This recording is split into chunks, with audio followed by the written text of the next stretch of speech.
નમસ્કાર ગ્રામજનો, ગુરુજનો, આચાર્ય તેમજ મારા વાલા વિદ્યાર્થી મિત્રોને બે સાયન્સના સચેત વંદન।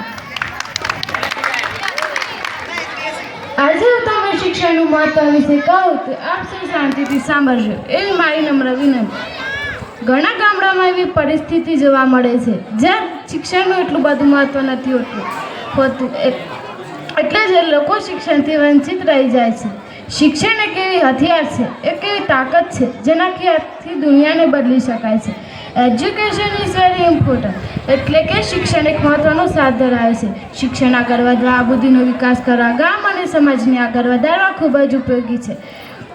ઘણા ગામડામાં દીકરીને એટલું બધું શિક્ષણ આપવામાં નથી આવતું, એટલે જ સરકાર કહેતી હતી કે બેટી બચાવો અને બેટી પઢાઓ, બેટી બચાવો અને બેટી પઢાઓ। દીકરીને તેના મા બાપના મહત્વના માનવા જોઈએ, કારણ કે તેનું શિક્ષણનું મહત્વ બતાવે। દરેક મા બાપને એવી આશા હોય કે મારું બાળક ભણે અને આગળ વધે, અને આપણે પણ આગળ વધીને આપણા મા બાપનું નામ રોશન કરવું જ જોઈએ। આજે હું તમને ગૌતમ બુદ્ધના વિચારો વિશે જણાવીશ।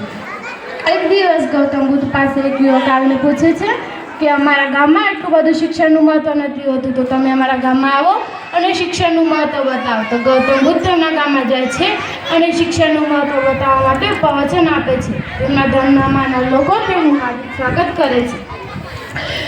એક મહિલા 5 વર્ષના બાળક માટે પૂછવા લાગી કે હે તથાગત, મારે મારા બાળકનું શિક્ષણ દેવાનું ક્યાંથી શરૂ કરવું જોઈએ? તો ગૌતમ બુદ્ધ કહે છે કે તારે તારા બાળકનું શિક્ષણ દેવાનું 5 વર્ષની ઉંમરે, એટલે કે અત્યારથી જ શરૂ કરવું જોઈએ। શિક્ષણથી શું બોલવું, શું ન બોલવું, કઈ રીતે બોલવું તે શીખવામાં આવે છે, અને આગળ જતાં તેનું સુરક્ષિત ધ્યાન રાખી શકે છે। અને તે જ શિક્ષણ આપણને શિક્ષણ આપે છે।